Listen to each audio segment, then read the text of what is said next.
Okay, now we are into the mixing stage of the track, so we can take a deeper look at the single sources and we can reverse engineer the sounds we heard before.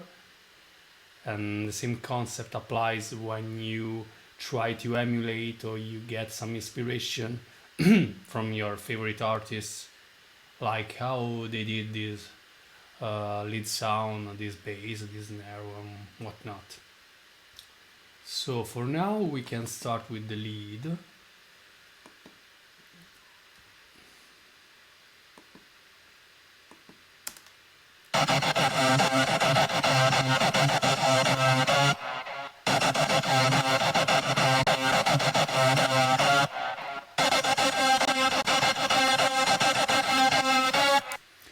Again, as I said before, this is a multi-layered lead that comes from Dune 3, some patches that I made. So let's start with the Transients by Waves. This is a transient shaper. In this case, the transient shaper is taming the peaks of the lead that is very punchy. Just a bit. This is the range, minus 1.5 dBs. This is the sensibility, and that responds to the incoming audio, to the level, to the dynamic range.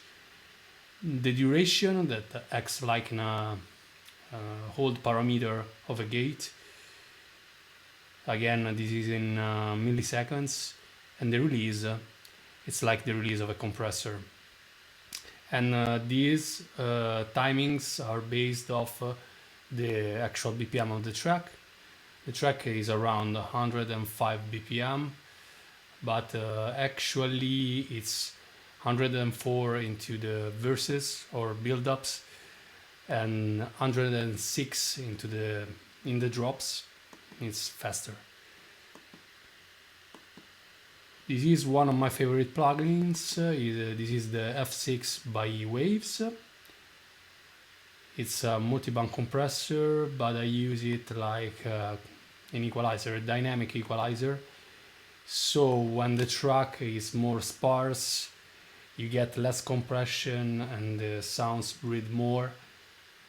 When the track gets busy, the F6 compress the sources more. So as you can see, here I have an high pass, a slight boost on the low mids, and then here I am taming the low mids, all the unnecessary frequencies, and here's a boost of the, if I can say, air elements, more air and top end. And then, since the track is there's first the de-esser. This is the basic compressor that comes with Live. And in this case, is used as a de-esser. So it's reacting to 2K. We can take a quick listen.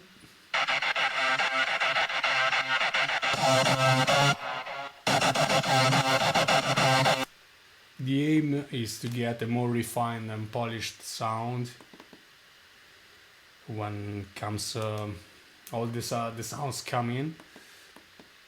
Okay, this is a peculiar rack that I made some time ago. It's basically mid-side matrix with compression on the mono information and expansion on the stereo information. So to do the split between mono and stereo, I've used this plugin by Voxengo that is called MSED. So this is the mono part.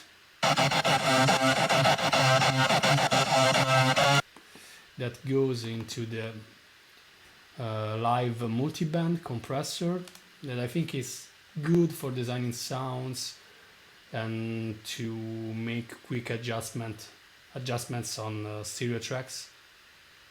It's pretty versatile because you can turn off the low in the highs here, and this plugin can act like a standard compressor, but you can set up the thresholds below or above. So in the case of above, when you compress, it acts like a normal compressor, so it's taming the excess signal. By excess I mean loudness, but at the same time with this one you can expand the range, so when the sound passes the threshold it expands its dynamic range, and at the same time you can work below the threshold, so you can make sounds that are quieter, so you are expanding downwards, or you can compress upwards, so you are reducing the dynamic range. You are basically squashing the sounds towards the threshold, and these two parameters can work together, so it's pretty good. Then, as I said before, the sound here is compressed. Instead, on the stereo part, okay, I use a little touch of expansion, just to give the sound more movement. So I think we can be good on the plugins side. We can maybe take a look. The plugins that I use, the racks that I use tend to be similar. They are tailored based on the source. But as you can see, I tend to use the Transient Shaper. In this case, for the kick, the Transient Shaper is enhancing the thump. This is a subharmonic equalizer. F6 as a dynamic equalizer. The Esser and the LFO tool that here is used, I believe, as an envelope. Here's the incoming audio. Another thing that I do,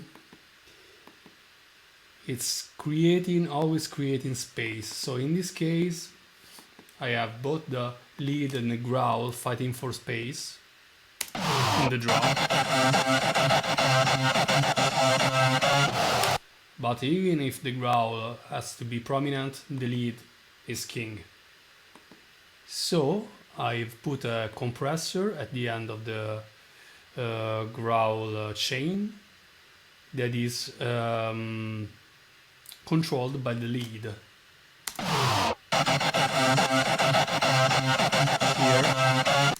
Here, so you always have a color response, a correlation without mudding the song, and you can do this by arrangement, but you can refine it more with this kind of approach. At least this is my approach to mixing. I think that's it.